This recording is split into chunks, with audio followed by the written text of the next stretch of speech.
सभी को स्वागत है आप सभी का फिर एक बार मेरे साथ सीखने को कुछ नया। मैं अभी फिट इंडिया से जुड़े एक ऐसे सर्कुलर की बात करने आया हूं जो पिछले साल ही आया था, पर शायद किसी ने ध्यान दिया नहीं दिया, कितनों ने दिया पता नहीं। वो है फिट इंडिया सर्टिफिकेशन से संबंधित। हम सभी स्कूल के टीचर्स को अपने स्कूल को फिट इंडिया से सर्टिफाई करवा लेना चाहिए। उसके लिए आप जाएंगे fitindia.government.in पे, जो मेन पेज आएगा, होम पेज, उस पे आप देखिए इस तरीके से होम पेज आएगा। होम पेज पे क्लिक करके आपको फिट इंडिया सर्टिफिकेशन पे क्लिक करना है। जब आप इस पे क्लिक करेंगे तो यहाँ पर फिट इंडिया स्कूल आ रहा है, इस पर आप क्लिक कर लेंगे। और जैसे ही फिट इंडिया स्कूल पर क्लिक करेंगे, इस तरीके से फिट इंडिया सर्टिफिकेशन खुल के आ जाएगा। फिर आपको यहाँ पर apply for fit India school certification पे क्लिक करना है। जब आप इस पे क्लिक करेंगे तो इस तरीके से खुल के आ जाएगा। आप यहाँ पर I have read the guidelines पे क्लिक करके अपना अप्लाई कर सकते हैं। जैसे ही मैं इस पे क्लिक करूँगा ये आ जाएगा अप्लाई करने के लिए, लेकिन उससे पहले गाइडलाइंस जान लीजिए। सिर्फ और सिर्फ फिट इंडिया स्कूल करना है, 1 स्टार रेटिंग मान लो, बिल्कुल सबसे फर्स्ट ग्रेड, सबसे स्टार्टिंग ग्रेड। मतलब उसके लिए क्या है, एक टीचर स्कूल में ऐसा होना चाहिए फिजिकल एजुकेशन वाला जो ट्रेंड हो, कम से कम एक, और वो फिजिकली फिट और एक्टिव होना चाहिए। प्लेग्राउंड होना चाहिए जहाँ पर कम से कम 2 या 2 से अधिक आउटडोर गेम्स खेले जा सकें। 1 फिजिकल एजुकेशन पीरियड होना चाहिए प्रतिदिन हर सेक्शन के लिए। और फिजिकल एक्टिविटीज़ होनी चाहिए, स्पोर्ट्स, डांस, गेम्स, योगासन, पीटी वगैरह सब होना चाहिए फिजिकल एजुकेशन के पीरियड में। Having all students spending 60 minutes और more on physical activity daily, यानी कि प्रतिदिन बच्चों को 60 मिनट से ज़्यादा, 60 मिनट या लगभग उससे थोड़ा बहुत ज़्यादा, 1 घंटे का तो डेली फिजिकल एक्टिविटी होना चाहिए बच्चों का। ऐसा है अगर, तो आपको 1 स्टार रेटिंग मिलेगा। अगर 3 स्टार रेटिंग चाहिए तो उसके लिए क्या है, सभी टीचर्स को फिजिकली फिट होना पड़ेगा और सभी टीचर्स कम से कम 60 मिनट या उससे ज़्यादा फिजिकल एक्टिविटी में देंगे प्रतिदिन। स्कूल के पास कम से कम 2 ट्रेंड फिजिकल एजुकेशन टीचर होने चाहिए। मतलब जरूरी नहीं कि 2 फिजिकल वाले ही हों, एक फिजिकल वाला हो, एक किसी अदर सब्जेक्ट का भी हो ट्रेन टीचर तो चलेगा, जो कि स्पोर्ट्स में या स्पोर्ट्स एक्टिविटी फिजिकल एक्टिविटी में माहिर हो। और दोनों के पास कम से कम 2 खेलों की महारत होनी चाहिए, कम से कम 2। स्पोर्ट्स फैसिलिटीज़ कम से कम 4 स्पोर्ट्स की होनी चाहिए, जिसमें से 2 आउटडोर होना चाहिए और 2 इंडोर हो जाए, कोई दिक्कत नहीं है। चारों आउटडोर हो जाए और अच्छी बात है। जब आप क्लिक करके खोलेंगे ना, उसमें सारे स्पोर्ट्स की लिस्ट आ जाएगी, अभी मैंने देखा था खोल के।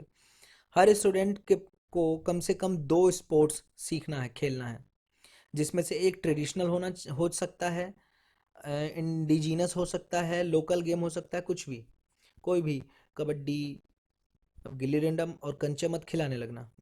और अगर 5 स्टार रेटिंग चाहिए तो क्या होगा, 3 स्टार वाला पैरामीटर तो होना ही चाहिए। जो आपने 3 स्टार में पढ़ा उस वो तो सब चाहिए, उससे थोड़ा सा ज़्यादा चाहिए आपको।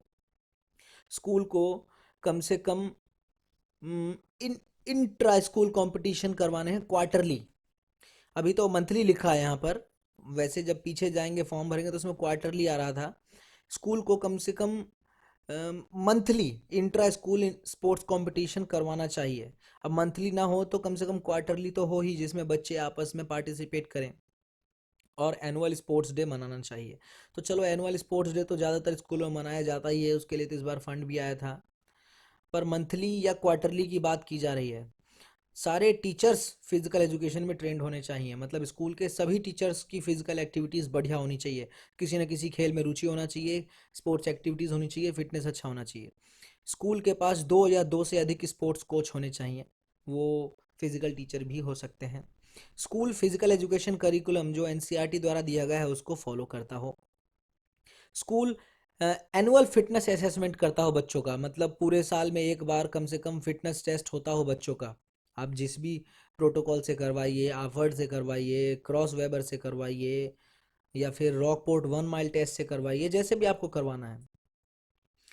स्कूल अपने प्लेग्राउंड को स्कूल के बाद के समय में अपने आसपास की कम्युनिटीज़ के लिए खोलता है कि नहीं, मतलब पड़ोसियों के लिए, पेरेंट्स के लिए, स्कूल के आसपास जो रहते हैं, स्कूल की में जो बच्चे पढ़ते हैं उनके पेरेंट्स के लिए, या स्कूल के एसएमसी मेंबर्स के लिए खोलता है कि नहीं, उसके लिए वो एक रीजनेबल फीस चार्ज कर सकता है जो कि मेंटेनेंस और सिक्योरिटी के लिए प्रयोग किया जाएगा। भाई सिक्योरिटी गार्ड होते हैं स्कूल में, उनको आप थोड़ा सा एक्स्ट्रा पे करिए, या फिर भाई करिए ताकि वो सिक्योरिटी का खासा ख्याल रखें, मेंटेनेंस का ख्याल रखें। अगर कोई चीज़ ख़राब होती है, वॉलीबॉल का नेट टूटता है तो उससे आ जाएगा, या फिर बॉल ख़राब होती है तो उससे आ जाएगा। बॉल तो ज़्यादातर वो खुद ही ले आते हैं, बस आपको ग्राउंड ग्राउंड देना है, ग्राउंड की ईंट उखड़ गई है कुछ ऐसा है तो आप मंथली 200 400 500 कुछ ऐसा चार्ज कर सकते हैं।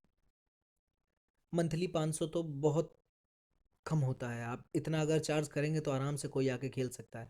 1000 कर सकते हैं, 2000, वो डिपेंड करता है वो क्या रीजनेबल होना चाहिए, वो आपके ऊपर है। तो ये फिट इंडिया 5 स्टार सर्टिफिकेशन के लिए ये सब है। ठीक है, तो मैं चाहूँगा कि फिजिकल एजुकेशन से जुड़े सभी टीचर्स भाई बंधु सारे अपने अपने स्कूल को रजिस्टर करवा ही लो। 1 star, 2 star, 3 star, 4 star, 5 star, जो भी है।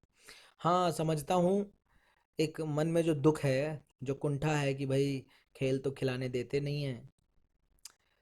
खैर ऐसे प्लेटफॉर्म पे नहीं कर सकते इस बात को, पर ठीक है, कोशिश करिए और जुड़े रहिए, सीखते रहिए। तब तक के लिए जय हिंद।